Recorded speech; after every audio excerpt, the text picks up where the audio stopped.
Alors, bonjour, je me nomme Joanne Girard. Je suis née à Sorel le 7 juin 1956 et j'ai passé mon enfance dans Sorel-Sud, qui est un quartier qui a été bâti en 1945. Je suis la fille de Ghislaine Navarre, qui est une originaire de Sorel, qui est née sur la rue Georges, et de Guy Girard, qui est originaire de Saint-Denis-sur-Richelieu.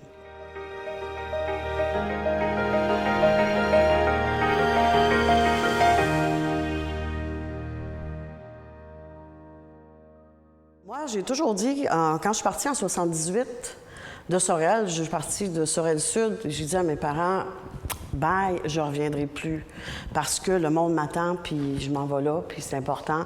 Alors, je suis partie avec mon métier d'infirmière pour aller à Sion, en Suisse, dans le Valais, et j'ai pratiqué mon métier d'infirmière là, mais comme j'étais plus ou moins satisfaite du métier en tant que tel, j'écrivais beaucoup. J'avais un journal de voyage et c'est là que le côté écriture a commencé sérieusement, même si dans mon enfance, l'écriture prenait une grande place.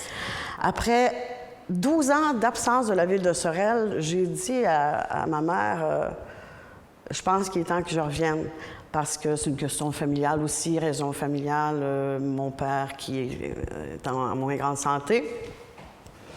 Alors, j'ai ramené Marie-Enfant, puis Sorel a été pour moi la proximité de Montréal pour pouvoir étudier en création littéraire et c'est là que j'ai décidé vraiment de plonger dans le milieu. Alors, j'ai accepté d'être à Sorel avec tout ce que ça comporte de beauté naturelle, d'usine. Je dirais aussi le rapport avec le bout du quai. Le bout du quai qui, quand je regarde de l'autre côté, m'interpelle parce que c'est d'ici que je me sens pour regarder vers ailleurs. Alors, Sorel, c'est ça pour moi. Mon projet, celui dans lequel Sorel est important, ça a été le recueil de nouvelles Femmes de cavale que j'ai écrit en 97.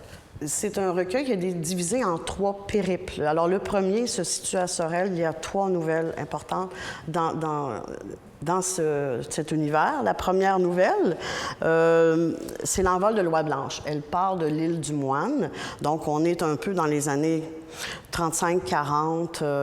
Et c'est une saga familiale qui m'a été plus ou moins racontée, dont le secret réel, j'en ai aucune idée. Alors, je l'ai inventé en me basant sur certaines intrigues. C'est l'histoire d'une femme qui s'appelle Blanche Crevier et qui a rencontré une Germaine, qui est peut-être Germaine Guévremont, mais ça, on ne le sait pas.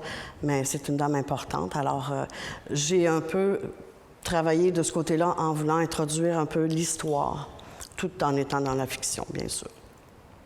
La deuxième nouvelle s'intitule L'Ange déchu et elle se situe plus dans mon quartier de Sorel-Sud. Et puis j'ai un survenant, mais complètement différent de celui que Germaine a inventé.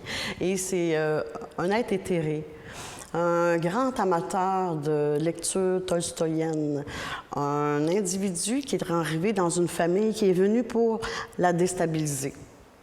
La dernière nouvelle, Terminus, se passe à la gare, bien sûr. Et c'est l'histoire un peu d'une jeune femme, femme mature quand même, qui désire écrire, mais qui a besoin d'une muse. Et puis la rencontre, tout à coup, se fait à la gare d'autobus. Alors, c'est encore là, on se propulse vers l'ailleurs.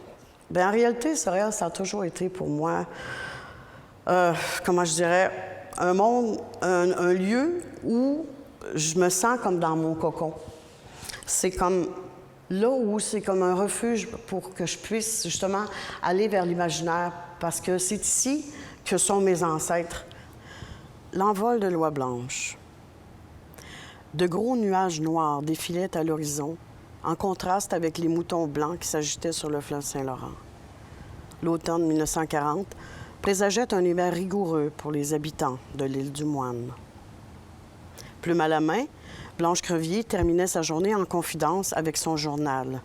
Distraite par l'envol bavard des oies, quittant les marais, elle griffonnait une esquisse sur une page encore vierge. Ses pensées erraient au loin. De l'enfance jusqu'à son mariage, elle acceptait avec joie d'accompagner son père dans ses périples en méandre autour des îles. Le voyage en chaloupe, mouvement leste, presque imperceptible, lui permettait d'observer à fleur d'œil les paysages d'eau, s'imprégnant de l'atmosphère marécageuse, où verveuses et filets côtoyaient les embarcations de pêcheurs.